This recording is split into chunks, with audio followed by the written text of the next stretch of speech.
प्यार हो तो ऐसा। दोस्तों, इस कहानी के पिछले भाग सुनने के लिए हमारे चैनल को विजिट करें। अब आगे। वीर ने गुस्से में पूछा, बकवास बंद कर और ये बता कि ये आवाज कहाँ से आ रही है। वर्षा के कमरे से आ रही है। वर्षा कमरे में ही है क्या? वीर ने हैरानी में कहा। वीर रेणुका को छोड़कर तेजी से सीढ़ियों की तरफ बढ़ता है। रेणुका ने कहा, आप वहाँ मत जाओ, आपको दुख होगा। पर वीर ने रेणुका की बात पर कोई ध्यान नहीं दिया। वीर वर्षा के कमरे के बाहर पहुंचकर दरवाजे को खोलने लगता है, पर दरवाजा पहले की तरह अंदर से बंद था। वीर भी रेणुका की तरह वर्षा के कमरे की खिड़की की तरफ बढ़ता है। खिड़की से उसने जो देखा वो उसके लिए विश्वास करने लायक नहीं था। आह, रुक जाओ भैया, देख रहे हैं। इस कमीने को भी देख लेने दो, इसे पता तो चले कि मर्द क्या होता है। वीर ने गुस्से में चिल्लाकर कहा, कमीने, कौन हो तुम? वर्षा, ये सब क्या है? चुप कर, आवाज नीचे रख और यहाँ से दफा हो जा। वो ये कहकर आगे बढ़कर खिड़की बंद कर देता है। वीर आग बाबूला होकर दरवाजे की तरफ दौड़ता है और उस पर जोर से धक्का मारता है, पर दरवाजा नहीं खुलता। इससे पहले भैया अंदर आए, काम खत्म करो। चिंता मत करो, उसके बस का नहीं है ये दरवाजा खोलना। रेणुका भी भाग कर आती है। साथ ही रुद्र प्रताप और जीवन प्रताप भी आवाजें सुनकर रसोई की तरफ आते हैं। वो देखते हैं कि वीर वर्षा के कमरे के दरवाजे को तोड़ने की कोशिश कर रहा है। वो भी भागकर सीढ़ियां चढ़ते हैं। इतने में दरवाजा टूट जाता है और वीर लड़खड़ाकर कमरे के अंदर गिर जाता है और रेणुका भी कमरे में आ जाती है। दोनों हैरानी से कमरे को देखते हैं तो उनकी सिट्टी पिटी गुम हो जाती है। रेणुका ने पूछा, कहाँ गए वो दोनों? वीर ने हैरानी भरी आंखों से रेणुका की ओर देखा। इतने में रुद्र प्रताप भी जीवन के साथ कमरे में आ जाता है। रुद्र ने हैरानी में पूछा, क्या हुआ वीर? ये दरवाजा क्यों तोड़ दिया तुमने? रेणुका ने कांपती आवाज में कहा, वो वर्षा थी कमरे में पिताजी। वीर कुछ भी कहने की हालत में नहीं था। वो खड़ा होता है और कमरे के उस दरवाजे की तरफ बढ़ता है जो कमरे की बालकनी में खुलता है। वो दरवाजा अंदर से बंद है तो वीर रेणुका की तरफ देखता है। रेणुका भी दरवाजे की कुंडी देखकर हैरान रह जाती है। रेणुका और वीर आंखों ही आंखों में कुछ कहते हैं। सिर्फ वो दोनों जानते हैं कि इस बंद दरवाजे का क्या मतलब है। रेणुका थर-थर कांपने लगती है और कमरे से बाहर आ जाती है। रुद्र ने गुस्से में कहा, कोई हमें बताएगा कि यहाँ क्या हो रहा है? वीर बिना कुछ कहे कमरे से बाहर आ गया। वो गहरे सदमे में है, बहुत गहरे में। वीर को इतना बड़ा सदमा लगा था कि वो कुछ भी नहीं बोल पा रहा था। उसके पीछे पीछे रुद्र प्रताप और जीवन प्रताप भी कमरे से बाहर आ जाते हैं। वो दोनों बहुत हैरान और परेशान है। उन्हें कुछ समझ नहीं आ रहा कि आखिर बात क्या है। रुद्र प्रताप ने वीर के कंधे पर हाथ रखते हुए पूछा, वीर क्या बात है? तुम कुछ बोलते क्यों नहीं? पर वीर ने कुछ जवाब नहीं दिया। जीवन प्रताप ने पूछा, हाँ बेटा बोलो ना, क्या बात है? ये दरवाजा क्यों तोड़ा तुमने? तभी बलवंत नीचे से आवाज लगाता है और पूछता है, मालिक सब लोग तैयार हैं, चले क्या? वीर गहरे विचारों में खो जाता है। फिर कुछ सोच कर कहता है, आज रहने दो, वो सब बाद में देखेंगे। जीवन प्रताप ने कहा, क्या कह रहे हो बेटा? ऐसे तो ये गांव वाले सिर पे चढ़ जाएंगे। वीर ने कहा, एक दो दिन में कोई तूफान नहीं आ जाएगा चाचा जी। पर बात क्या है, कुछ बताते क्यों नहीं? बहू कह रही थी कि वर्षा थी कमरे में, वो थी तो कहाँ गई? रुद्र ने पूछा। वीर ने कहा, ऐसा कुछ नहीं है, उसे भ्रम हुआ होगा। रुद्र ने हैरानी भरे शब्दों में पूछा, तो फिर तुमने दरवाजा क्यों तोड़ा? वो बाहर से बंद था ना?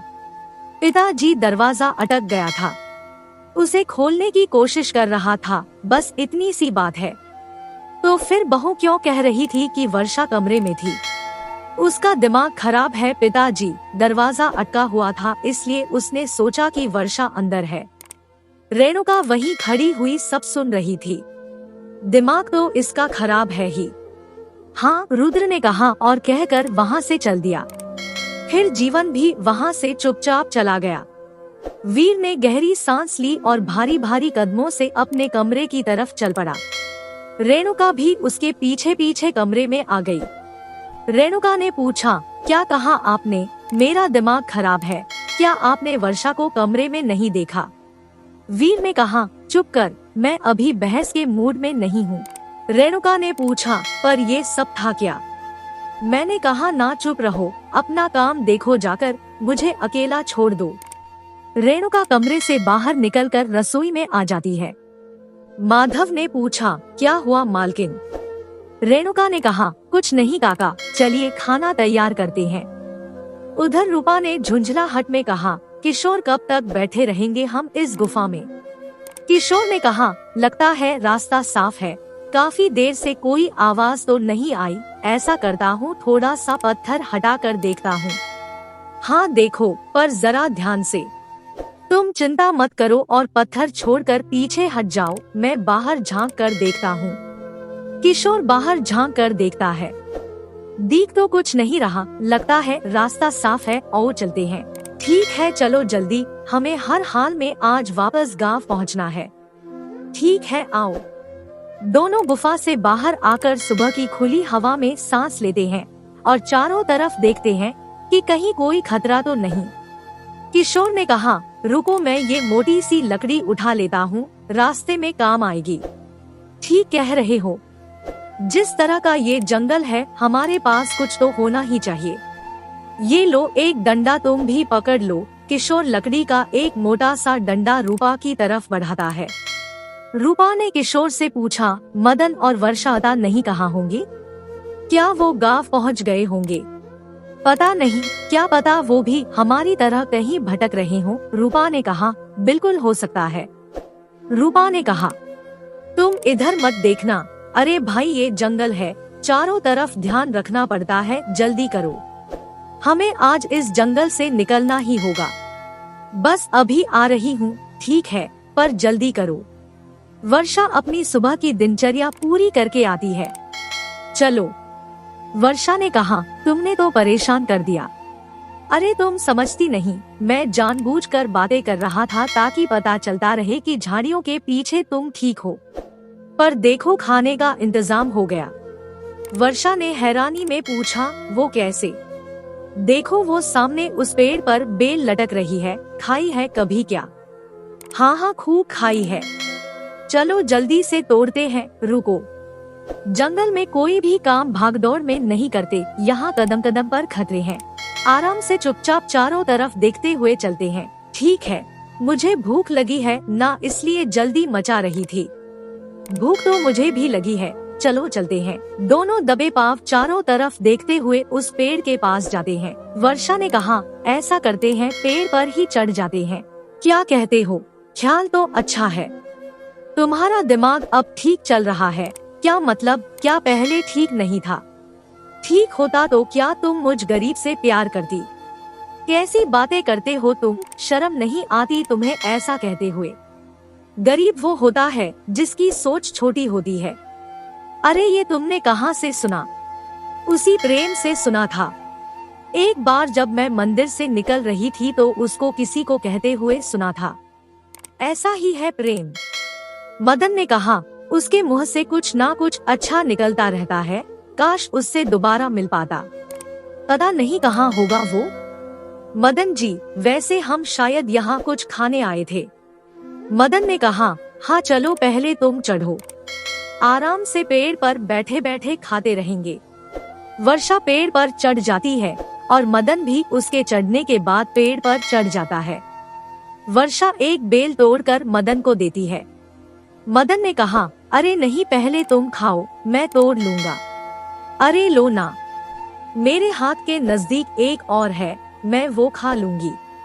ठीक है, जब तुम इतने प्यार से दे रही हो तो मैं मना कैसे कर सकता हूँ। वर्षा ने मुस्कुराते हुए कहा, ये हुई ना बात प्यार वाली। अच्छा लग रहा है तुम्हें हंसते देखकर। कल तो मैं तुम्हें परेशान देखकर बहुत दुखी हो रहा था, सोच रहा था कि ये प्यार तुम्हें दुख दे रहा है। मैं पहली बार घर से बाहर थी मदन, इसलिए बहुत परेशान थी। अब एक पूरा दिन और एक पूरी रात जंगल में बिता चुकी हूँ, मुझे लगता है कि यहाँ भी जिया जा सकता है। मदन ने मुस्कुराते हुए कहा, मुझे कल बहुत बुरा लगा। अरे वाह, क्या बात है, तुम ऐसा कहोगी मैं सोच भी नहीं सकता था। वर्षा ने प्यार भरी नजरों से मदन की ओर देखते हुए मुझे कल बहुत बुरा लग रहा था। कई बार ये भी सोचा कि इस प्यार के झंझट में क्यों पड़ गई, पर अगले ही पल ये ख्याल आया कि ये झंझट जब खूबसूरत है तो हर्ष ही क्या है। क्या खूबसूरती है इस झंझट में वर्षा। कल सारी रात तुम मुझे थामे पेड़ पर बैठे रहे। मैं सो गई पर तुम नहीं सोए। पूछ सकती हूँ क्यों? इसलिए कि तुम चैन से सो पाओ। नींद में तुम यहाँ वहाँ लुढ़क रही थी। मैं ना थामे रहता तो तुम नीचे गिर जाती। यही तो वो खूबसूरती है मदन, एक दूसरे के लिए कुछ भी कर गुजरने की चाहत। खूबसूरत नहीं तो और क्या है। इस प्यार से सुंदर चीज हमें और क्या मिल सकती है। ये तो है वर्षा। मैं तो खुद इस प्यार की खूबसूरती में सब कुछ भुला चुका हूँ। हर पल दिल में प्यार का मीठा मीठा सुरूर रहता है। वर्षा ने कहा, वैसे अब मुझे ये जंगल बहुत प्यारा लग रहा है। कितनी शांति और सुकून है यहाँ, ये सब और कहाँ मिलेगा। मदन ने कहा, ठीक है फिर हम यहीं घर बसा लेते हैं। वर्षा ने हंसते हुए कहा, घर क्यों, हम पेड़ पर रह लेंगे हहे, कल रात भी तो पेड़ पर थे। मदन ने शरारती अंदाज में कहा, फिर हमें भी उन कबूतरों की तरह प्यार करना होगा जैसा हमने उस पेड़ पर देखा था। कितना प्यारा तरीका था ना प्यार का वो पल। हटो मदन, ऐसी बातें मत करो, मुझे शर्म आती है। तुम ही तो कह रही थी कि पेड़ पर रहेंगे। जब पेड़ पर रहेंगे तो पेड़ के तौर तरीके तो अपनाने पड़ेंगे ना। पेड़ के बारे में तो यूं ही मजाक में कह रही थी, पर हाँ, यहाँ घर बनाकर रहने में मुझे कोई ऐतराज नहीं है। वाह वाह, हवेली में रहने वाली अब जंगल में रहेगी है। वर्षा ने कहा, तो क्या हुआ, मुझे तो ये जंगल बहुत अच्छा लग रहा है।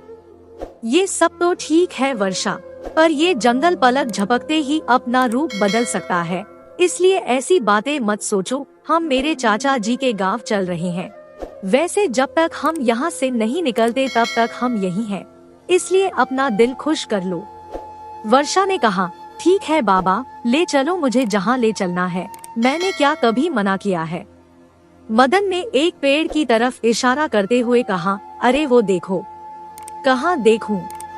उस सामने के पेड़ पर बंदर बंदरिया क्या कर रहे हैं? फिर मुझे ऐसी चीज दिखा रहे हो? अरे देख लो और सीख लो, प्यार का ये तरीका हम इंसान भी अपनाते हैं। वर्षा ने शर्माते हुए कहा, हटो तुम, मुझे नहीं सीखना ये सब। अरे इसके बिना तो आदमी औरत अधूरे हैं। ये नहीं होगा तो धरती पर जीवन कैसे चलेगा। पर ये तो बेकार तरीका है। देखो ना कैसे झुका रखा है बेचारी को बंदर ने। प्यार के बहुत सारे तरीके हैं वर्षा, ये बस उनमें से एक है। वर्षा ने झुंझलाते हुए कहा, बस बस मुझे काम क्रीड़ा का पाठ मत पढ़ाओ और चुपचाप बेल खाओ। ये सब हमारे काम की बातें हैं वर्षा, इनको समझ लो तो अच्छा होगा। मुझे कुछ नहीं समझना। तुम बेल खाओ और मुझे भी खाने दो। काम की बातें। ऐसे गुस्सा करती हो तो और भी प्यारी लगती हो। मन कर रहा है तुम्हारी पप्पी ले लूं। लेकर दिखाओ, तुम्हें नीचे धक्का दे दूंगी। ऐसा है क्या? हाँ बिल्कुल। मदन वर्षा की तरफ बढ़ता है। रुको, मानते हो कि नहीं? मैं सच में तुम्हें गिरा दूंगी। तो गिरा दो, तुम्हें रोक कौन रहा है? दोनों में हाथापाई होती है। और नहीं, वर्षा चिल्लाई। अरे तुमने तो सच में गिरा दिया। मदन जमीन पर पड़ा था। जल्दी ऊपर आओ। मुझे नहीं आना, पहले गिराती हो फिर ऊपर बुलाती हो। देखो कितनी मीठी बेल है, आओ ना वरना मैं पूरी खा जाऊंगी। तो खा जाओ, मुझे भूख नहीं है। उफ, ठीक है मैं भी नहीं खाती, फिर मैं नीचे कूद रही हूँ। अरे पागल हो क्या, चोट लग जाएगी। मेरी कमर दुख रही है, रुको मैं आ रहा हूँ। बहुत प्यारी है इन प्यार में डूबे दो दिलों की ये खूबसूरत नोकझोंक। उधर गांव में प्रेम ने साधना से कहा, साधना मैं खेत में जा रहा हूँ। पता चला है कि ठाकुर के आदमियों ने वहाँ खेत में कुछ अजीब देखा है। मैंने भी देखा है प्रेम, कल सुबह मैंने खुद किसी अजीब से साए को फसलों में घुसते देखा था। एक बार नहीं बल्कि 2 बार। मैंने और पिताजी ने पूरा खेत छान मारा पर हमें कुछ नहीं मिला। कल शाम को तुमने भी तो वो चीख सुनी थी। प्रेम ने कहा, हाँ सुनी तो थी, पर इन सब बातों से किसी नतीजे पर नहीं पहुंच सकते। अभी दिन है, एक बार मैं अच्छे से खेत को देख लूं तभी कुछ कह सकूंगा। साधना ने कहा, मैं भी तुम्हारे साथ चलूंगी प्रेम। कब तक साथ चलोगी साधना? मैंने जीवन से संन्यास ले लिया है। आज यहाँ हूँ तो बस देश प्रेम की खातिर, वरना कहीं समाधि में बैठा होता। ये क्या कह रहे हो प्रेम? क्या ये दुख देने के लिए ही वापस आए हो तुम? मैंने सोचा मेरा प्यार तुम्हें यहाँ खींच लाया है, पर नहीं, तुम तो देश से प्यार करते हो। मेरी इस देश के आगे क्या औकात है ना? ये कहकर साधना रोने लगती है। प्रेम उसकी ओर देखता रहता है। उसके पास साधना के सवाल का कोई जवाब नहीं है। दोस्तों, इस कहानी का अगला भाग देखने के लिए चैनल को सब्सक्राइब करें और कमेंट करके हमें बताएं कि ये कहानी आपको कैसी लगी। कहानी सुनने के लिए आपका बहुत बहुत धन्यवाद।